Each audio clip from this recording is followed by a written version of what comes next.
Hey everyone, Eggman here with another video, and today we have the top 16 deck list for CoreTCG's One Piece Limited Battle tournament that happened this past weekend.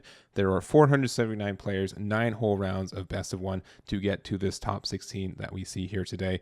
Real quick, big shoutouts to Core for running the event, as well as letting myself and Brian doing the stream and commentary for it. The VOD is still on my Twitch, and it will be uploaded to the Stage Zero YouTube channel, which is linked in the description below. And also, if you guys did get any value from this breakdown and this document that is linked in the description as well, please consider hitting that like and subscribe button. It would mean a lot to me. We're making a lot of One Piece content on this channel in the first place, so I don't want you guys to miss out. And again, it does support me quite a bit. So going into this breakdown and looking at this top 16, we do see 8 Crocodiles, 7 Kaidos, and 1 Captain Kid. And this is a little bit surprising to me. No Luffy is not a surprise. I would not expect that to be in this top 16, but only one of the Kid list, which I think a lot of people still consider it the best leader in the game right now, but didn't really see that representation in this tournament.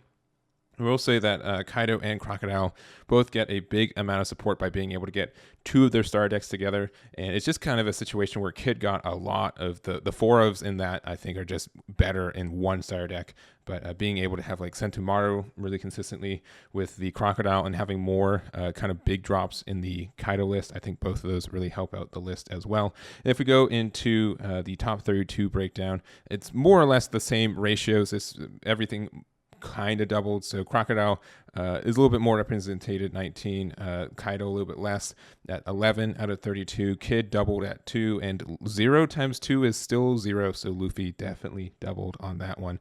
We will go over all of the topping list per leader, including 34th Henry Wu's Luffy list, the top placing Luffy list in this tournament, so I want to get that one out. And again, if you want to look at the total event breakdown in this as well, it's just pretty much 130 for pretty much each, and then less than 100 Luffy's as well. So I think that just kind of shows that the other 3 are just kind of on a different level for that kind of stuff. But we do have these deck lists for you guys. We're going to go over one again of each leader, starting with Jesse Spencer's Kaido list. Starting off with Jesse Spencer's first place Kaido list, we do have, I'm going to have to say standard build. This is a limited deck battle. There's not like a huge card pool for it, but there is a little bit of obviously choice for making these lists. I think a lot of these are almost auto include at 4, including just your 3-drop Sasaki and Jack, your Black Mirror you want 4, your Ulti you want 4, your Queen, King, and Kaido. Obviously, all of these you want to have at 4, and Blast Breath. This is probably the best counter in the game for at least this format,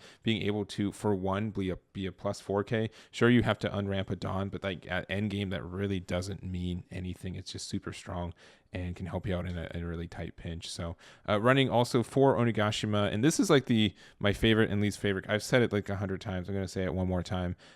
It's so unfortunate that the win rate of this deck really depends on if you see this on turn 2. If you don't see it by your 3rd turn, I feel like your win rate just drops significantly. So in a game that with not a lot of cycle and not a lot of card draw, like it's just really rough to kind of depend on seeing this consistently for a deck like this. But when you do see it, it is incredibly strong. And I honestly, like on curve, I think this is still probably the strongest deck in the game. It's just finding that curve. And if you don't see that curve, you just have a really rough time. Like so many times you're just like, man, I wish I had one more Dawn, or if I didn't unramp on this previous, I would have had enough to do. And it's very kind of skill and thought intensive for that too.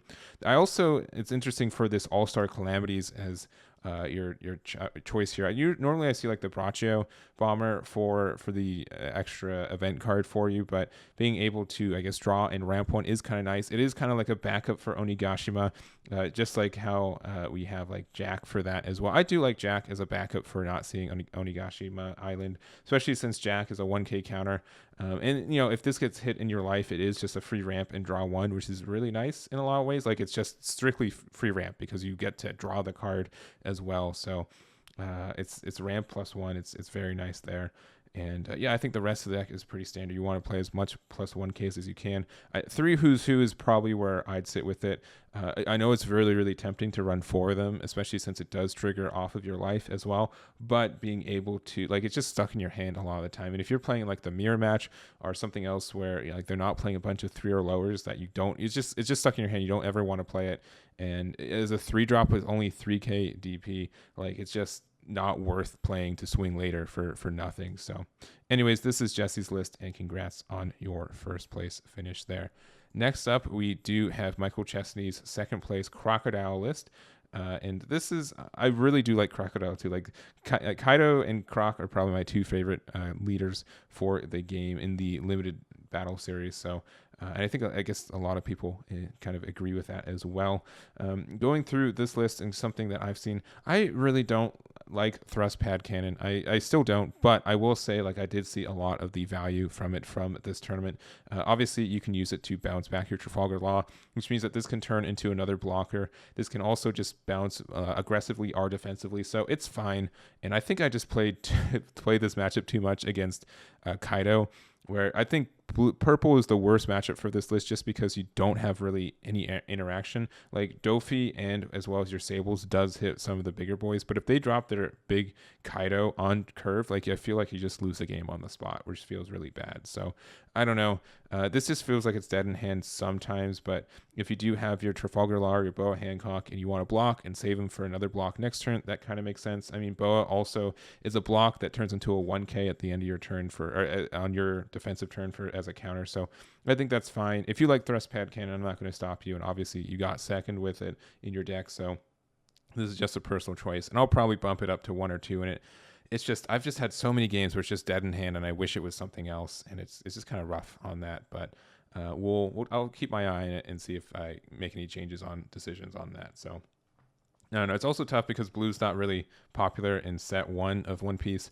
Dofi does see some play, but I don't think it uses this card either. So other kind of debate and decision point is on the Crocodile. If you want to use the starter deck one or the promo one, it looks like most people were using the starter deck one instead of the promo, and I don't know if that was a situation where they think it's better, or I know that the promos are a little bit hard to get by, but they can do some matchup stuff, especially like in green, just being able to bounce a blocker that they could have put out, defensively to kind of save you, and then you put out your own blocker with Crocodile. They have to be really careful on how they swing, or it just means that they lose their blocker for free, which I think is good enough. And making your opponent have to make a decision on if they want to attack you or not, I think leads to decision making, and means that it leads to your opponent making the wrong decision. So really cool list. I do like Crocodile a lot, and a lot of you guys do too, based on this top 16. So next up, and also just one more congrats to Michael Chestney on this, but next up we do have Alejandro Garcia's Captain Kid, and I really am surprised there's only one in this top 16. I'm expecting almost like at least 2.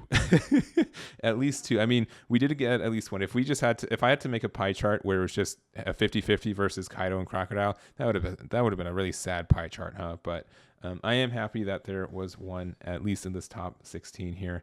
But this deck just has so many tools. I think it has a lot of good options on what you can do, and it can be very offensive or defensive depending on what you need to do with this list. So you do have like your low end, the bees. Bonnie is such a good card, and if your opponent doesn't prioritize getting rid of this, then you just get so much value throughout the day, which we've seen throughout the matches. Like, when someone doesn't get rid of this, one extra card per turn really adds up very quickly, which is nice. Killer's just fine. The new Captain Kid promo, this is just fine just because it is a supernova, but I don't think it's fantastic needed.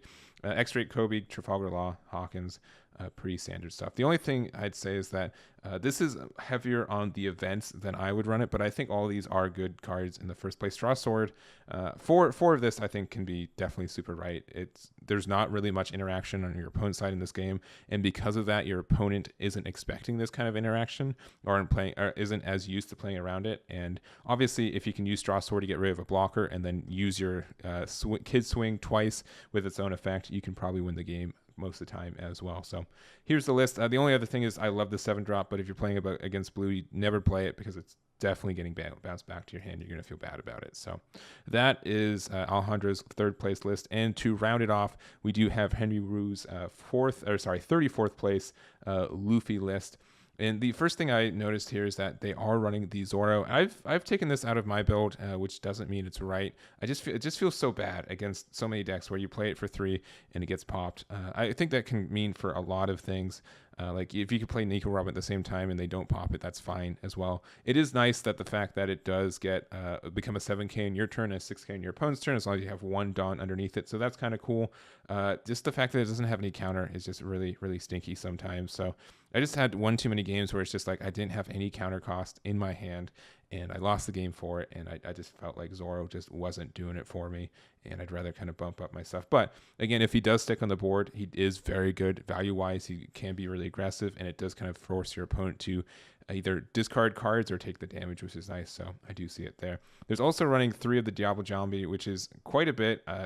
This is again, like this is both these cards I found like I had them in my hand for too much. I didn't have any counter costs in my hand, but they could also just mean I wasn't playing aggressively enough with a very aggressive deck at the same time. So anyways, I am happy to see that Luffy almost got in this top 32, very close with Henry Wu's finish here. And I do think Luffy's getting better with set 1, and you guys will definitely, I think, see that as well. But that is going to be the breakdown for us today. Again, thank you so much to Core for running the event, as well as giving me the list to give to you guys. And look on the horizon for more One Piece content, more breakdowns, and just deck lists, and just really everything else. So again, thank you so much for watching. Make sure to subscribe to Stage 0, and I'll catch you all next time.